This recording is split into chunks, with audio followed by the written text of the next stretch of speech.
A Buick surprise! Finding a 1958 Buick Roadmaster Limited Riviera sedan at my local Birmingham, Alabama wrecker auction, I couldn't believe my eyes. And do you know why? Only 5,571 Buick were produced in model 750. Those were the top of the line four doors, loaded with options. Executive level options, that is, such as power seat, power windows, and center positioned gas filler. You know, some of these other cars are actually making gas station attendants play a guessing game just trying to find the filler. At nearly 19 feet long and powered by the new Nailhead 364 Cube 300 horse V8 engine. It featured aluminum air-cooled power brakes to bring things to a halt. Buick hailed these as the B-58s and focused the ad campaign on their airplane-themed qualities and touted the high usage of aluminum throughout. Buick's smooth, new, seamless Flight Pitch Dynaflow transmission. There's no denying that 60 plus years later, the yardage of stainless trim and 160 cube grille grabs the attention, even when adorning a time-battered yard ornament. See how easily that opens? Counterbalanced. Incidentally, one of the first things that my wife mentioned when we got our 58. What's that part next to the big Buick? It's a yellow 1978 Cadillac Coupe de Ville. This Buick has it beat in spades as far as style is concerned. And this Buick's a four-door, imagine that. Ha! Cadillac's always been myth that Buick was trying to upscale their brand and compete for the same audience. That may be true, but in 1958, the Caddy audience made their favorite peak known. Cadillacs outsold the Buick Limited. Anyway, let's move on. What's that big thing on the dash? That's the Buick Ultronic Eye, an automatic high beam dimmer. It sits there like a giant egg. Let's get to the backstory. 1958 Buicks were not big sellers. That's what makes these rare now.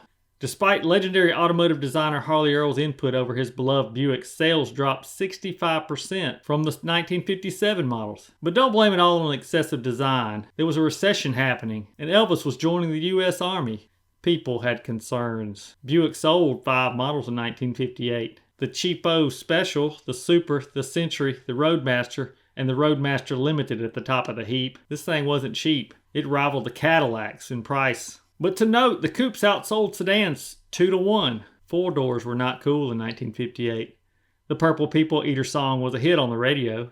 Imagine that. And Michael Jackson and Madonna were born. And Pizza Hut started slinging cheese. The oddest part, Elvis's daughter, Lisa Marie, later married Michael Jackson. Back to the Buick. Opened her up to 50, the average speed for this particular test route. Buick hugged the road, felt secure and safe all the way.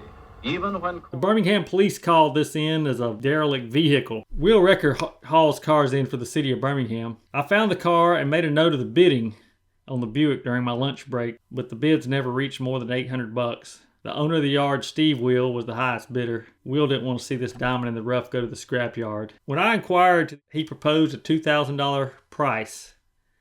I paused to think it over. Why would I pay $2,000? This thing needed everything.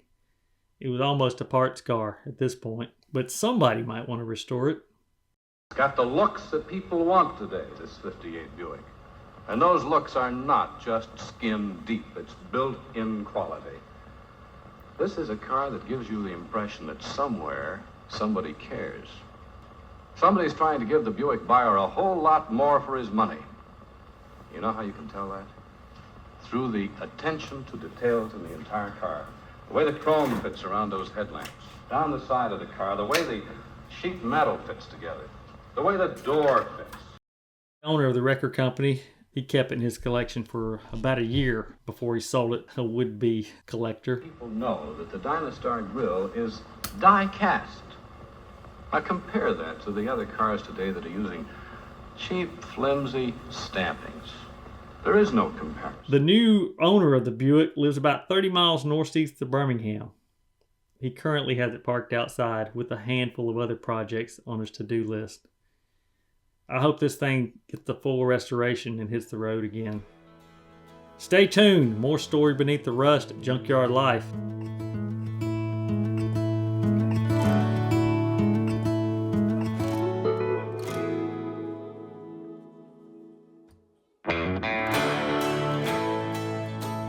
Thanks all for supporting us. Be sure to like and subscribe if you dig what we're doing.